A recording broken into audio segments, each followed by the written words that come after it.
Bonjour à toutes, bonjour à tous. Correction de l'application Le Bon Terroir. C'est une PME d'une taille plutôt importante, près de 200 salariés, spécialisée dans des produits de charcuterie. Et l'un des commerciaux de cette entreprise est en contact avec un nouveau client potentiel, un prospect, la société Le Rouge. Il s'est procuré quelques documents, notamment le bilan et quelques compléments d'informations. Et on va regarder quelle est la santé de cette entreprise Le Rouge en montant le bilan financier et en calculant les ratios qui accompagnent ceci. Donc là, sur ce tableur, dans un premier temps, on va mettre en place le bilan financier de l'entreprise Le Rouge. On va commencer par l'actif, notamment l'actif à plus d'un an. Pour ceci, on dispose donc du bilan. On prendra donc les immobilisations incorporelles, auxquelles on va rajouter les immobilisations corporelles et enfin les immobilisations financières.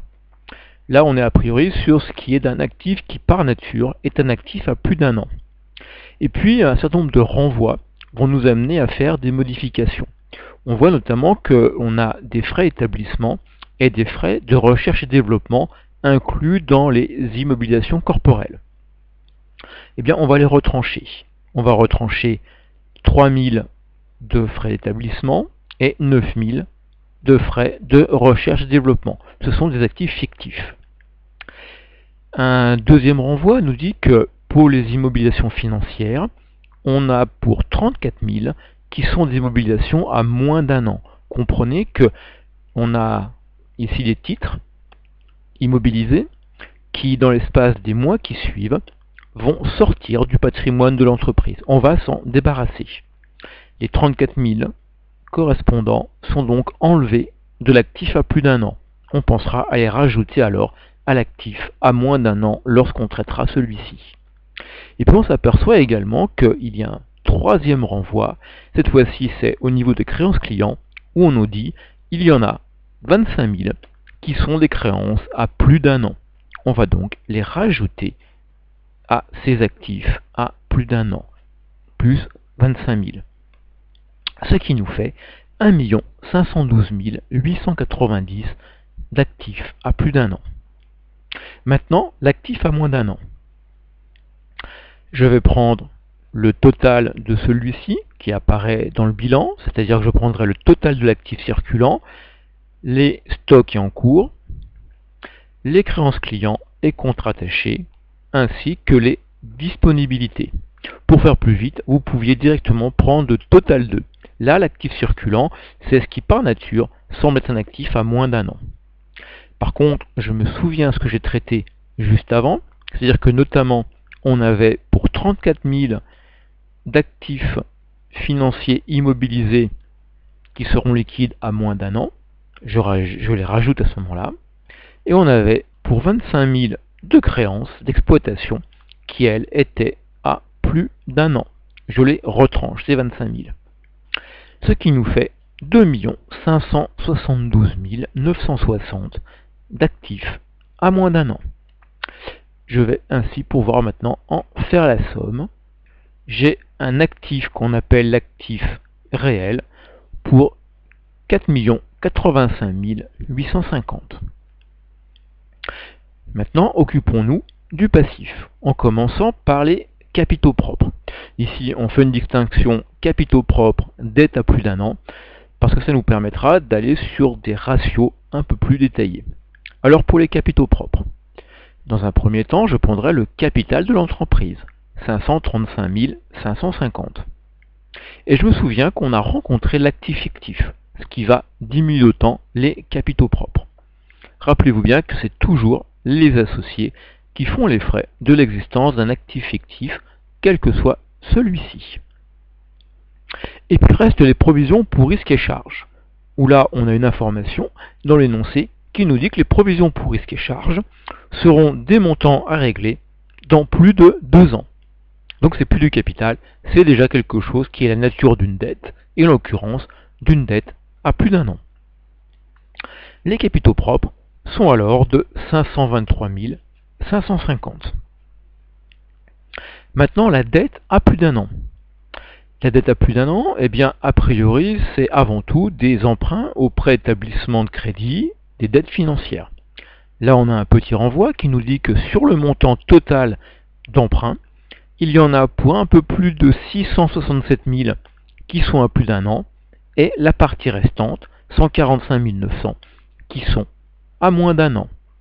Je prendrai alors les 667 010 d'emprunts à plus d'un an, et puis je me souviens que j'ai des provisions pour risques et charges pour 8 690 qui seront à payer à plus de 2 ans. Donc on est bien sur une dette à plus d'un an. Ce qui nous fait 675 700 de dette à plus d'un an. Et puis enfin, dernier élément de passif, la dette à moins d'un an.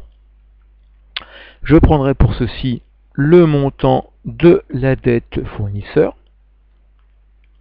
1 918 490. Je rajouterai à celle-ci les 822 210 de dettes diverses.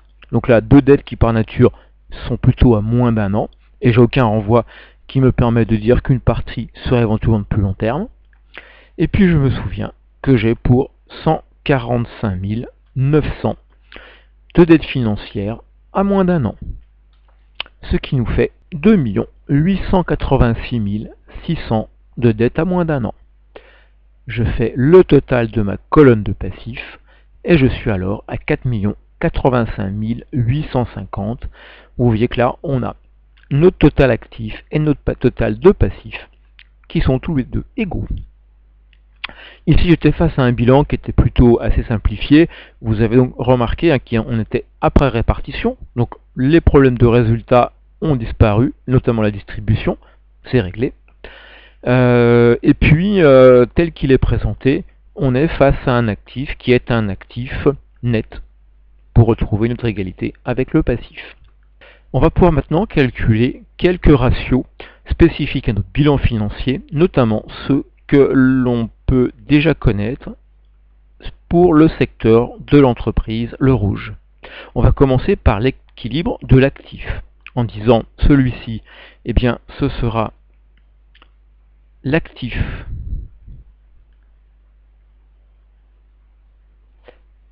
à moins d'un an divisé par l'actif réel total.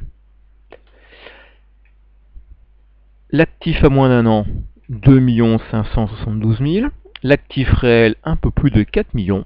Notre ratio est de 0,63 contre 0,45 pour le secteur. On peut dire que là, déjà, on voit que notre entreprise n'est pas conforme à la norme du secteur, à la moyenne du secteur. Elle a un actif à moins d'un an qui représente une part bien plus importante que ce que l'on a dans le secteur. Donc ce qui veut dire que là, on est face à une entreprise qui a beaucoup d'actifs circulants, en tout cas d'actifs réalisables à moins d'un an. Elle est beaucoup plus liquide quelque part que ses concurrents, ce qui veut dire que derrière, eh bien, ces immobilisations représentent relativement peu de choses. Ce que l'on a déjà vu dans le bilan, c'est qu'il y a des montants notamment de créances clients qui sont particulièrement importantes, comme des niveaux de stock qui eux aussi sont particulièrement importants. Si vous aviez vu qu'on nous disait que l'on avait par exemple des ventes pour un peu plus de 8,3 millions d'euros. Eh bien, si vous faites un calcul rapide, vous avez presque 1/5 des ventes qui ne sont pas encore réglées par les clients. Ce qui fait que vous avez fait quelque chose qui est relativement problématique déjà qui s'annonce. Deuxième ratio, issu du secteur, l'autonomie financière. Pour calculer cette autonomie financière, je vais prendre les capitaux propres de notre entreprise et les comparer aux dettes de celle-ci. On est face à des capitaux propres qui sont de 523 000 et un total de dettes à plus d'un an comme à moins d'un an qui sont d'un peu plus de 3,4 millions. Notre ratio est de 0,15. Là aussi, la comparaison avec le secteur est flagrante. Au niveau du secteur, eh bien, les capitaux propres équivalent à 35% du montant des dettes. alors que pour notre entreprise, les capitaux propres ne représentent que 15% de ces mêmes dettes. On y reviendra un peu plus tard.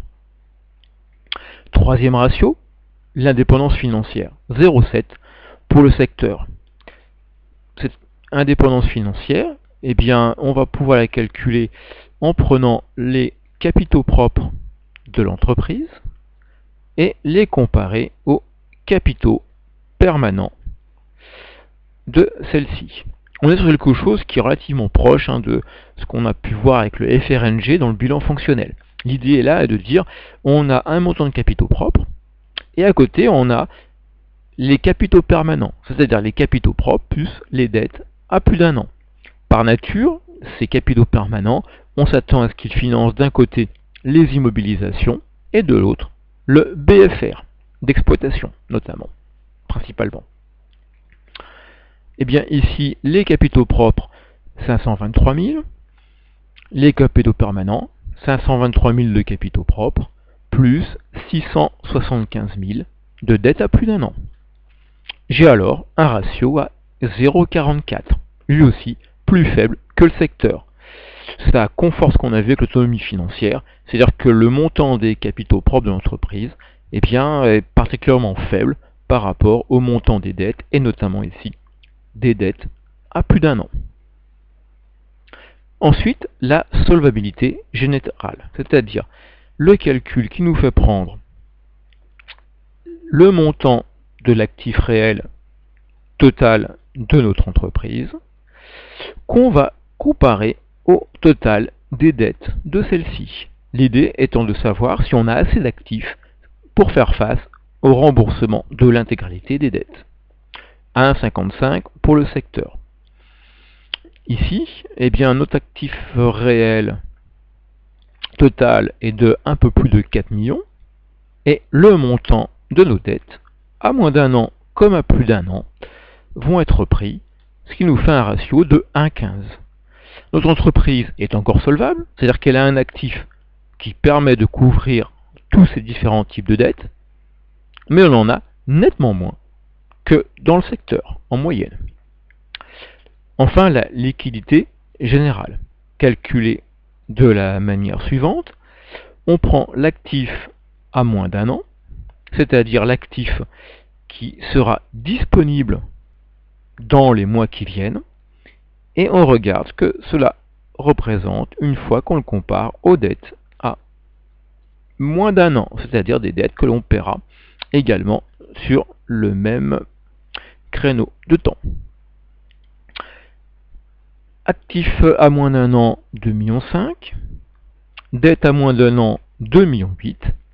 Ce qui nous fait un ratio à 0,89 pour le rouge, inférieur à 1 et bien sûr inférieur à celui du secteur. Enfin, financement des immobilisations de notre entreprise. Pour ceci, je prends les capitaux permanents, ceux qui a priori sont là pour financer les éléments à long terme, que je vais diviser par l'actif à plus d'un an.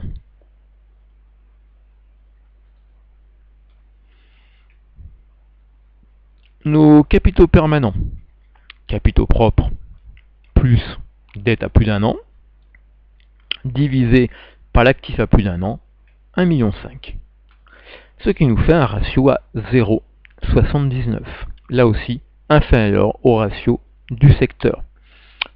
Ce qui veut dire que là, les capitaux permanents sont d'un montant insuffisant pour faire face à l'intégralité de l'actif à plus d'un an. Maintenant, on va calculer deux ratios complémentaires, la liquidité réduite et la liquidité immédiate de l'entreprise. Il n'était pas demandé, c'est juste pour se rappeler qu'ils existent et que l'on peut donc les calculer. La liquidité réduite, dans un premier temps, ça sera de dire je prends l'actif à moins d'un an, sauf les stocks, ce qui permet de continuer de fonctionner. Je divise ceci par la dette à moins d'un an. C'est-à-dire que je prends 2,5 millions de dette à moins d'un an, je retranche les 990 000 de stock, et je divise tout ceci par les 2,8 millions de dette à moins d'un an. J'ai un ratio de 0,548. Et puis enfin, liquidité immédiate, c'est encore un ratio de liquidité qui est beaucoup plus restreint. D'ailleurs, quelquefois on parle aussi de liquidité restreinte. Pour ceci, je prends l'actif à moins d'un an, sauf stock et créance, c'est-à-dire que dans notre cas, ce sera uniquement une disponibilité, que je vais diviser par les dettes à moins d'un an.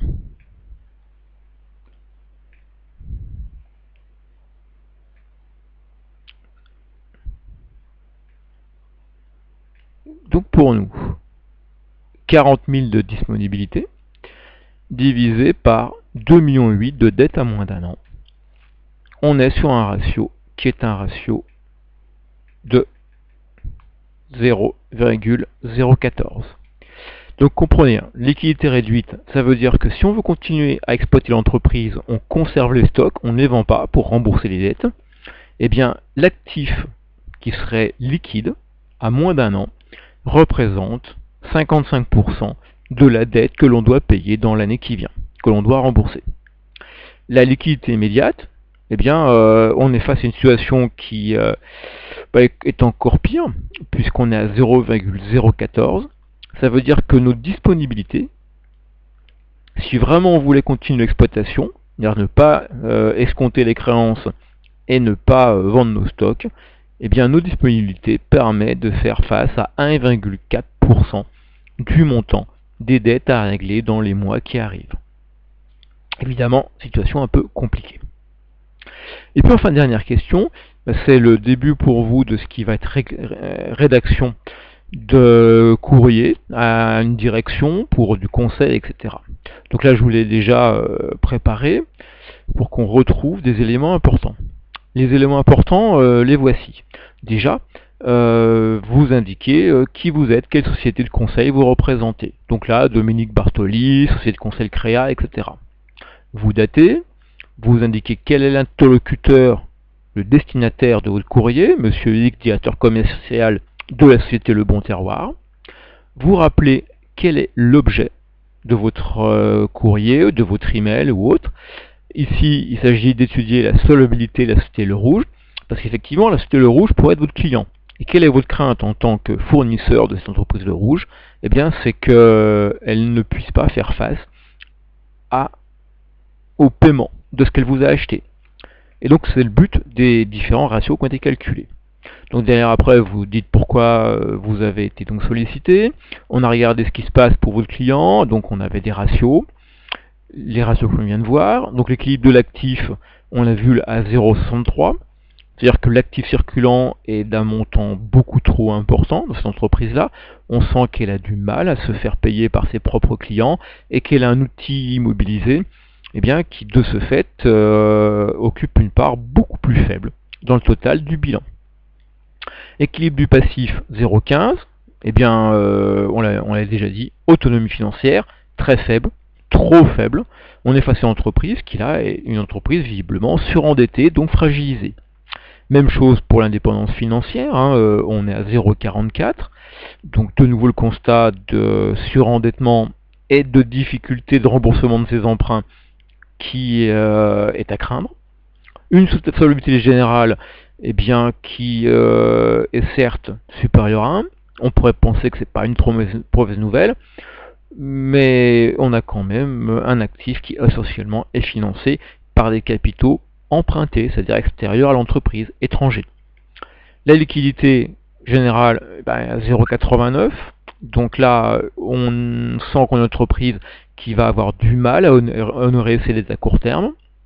Les liquidités réduites et immédiates nous le confirment fortement, vous vous souvenez, on les a vues. Et un financement des immobilisations qui également pose problème, puisque les capitaux permanents, capitaux propres, plus d'aide à plus d'un an, ne sont pas suffisants pour pouvoir financer les emplois stables de l'entreprise. Donc là, un bilan fonctionnel nous en dira un peu plus, mais là aussi c'est problématique. Donc en conclusion, vous êtes face à une entreprise qui est très endettée, et pour lequel on pressent un risque d'impayé bien très fort, hein, nos liquidités nous l'ont montré, et elle dépend beaucoup d'une dette extérieure qu'elle va devoir tenter de rembourser comme elle peut, et ça va être un problème. Donc ensuite, pour terminer notre courrier, vous voyez que vous faites une rapide conclusion de quelques lignes, vous avez donné des éléments d'explication, vous concluez grâce à eux, en disant en conclusion, entreprise très endettée, risque d'impayé fort, donc ça c'était important pour les responsables commerciaux, en disant ce client-là, ben certes, c'est prêt à nous acheter quelque chose, mais nous, est-ce qu'on est prêt à leur vendre?